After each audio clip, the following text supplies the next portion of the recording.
अब क्रेडिट कसरी क्लियर गर्ने भनेर हेरौँ। क्रेडिट क्लियर गर्नको लागि हजुरहरूले क्लियर क्रेडिट भन्ने अप्सन पाउनुहुन्छ। त्यसमा गएर हजुरहरूले यसमा क्रेडिट हिस्ट्री पनि चेक गर्न सक्नुहुन्छ। हजुरले मल्टिपल टाइम्स एउटै मान्छेले क्रेडिट युज गर्नु भएको छ भने चाहिँ यहाँ लिस्टमा देखिन्छ कति आइटम्स उहाँहरूले रेस्टुरेन्टबाट अर्डर गर्नुभयो, कति तिर्नुभयो र कति बाँकी छ भन्ने कुराहरू चाहिँ सबै यो पेजबाट देखिन्छ।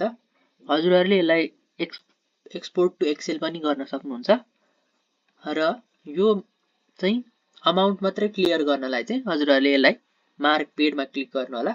त्यसपछि पेमेन्ट मेथड क्यास अनलाइन छान्नु होला। यहाँबाट डिफल्ट क्यास नै बस्छ। त्यसपछि हजुरहरूले यसलाई कन्फर्म गर्नु होला। कन्फर्म गर्नुभएपछि यो पपअप विन्डो आउँछ। हजुरहरूले चाहिँ कन्फर्म पेमेन्ट गर्नुभयो भने चाहिँ पेमेन्ट सक्सेसफुल्ली रेकर्डेड भनेर सानो नोटिफिकेसन आउँछ र स्क्रिनमा बाँकीमा 0 छ भनेर देखाउँछ र सबै आइसक्यो भन्ने कुरा चाहिँ यहाँबाट यसरी हेर्न सकिन्छ।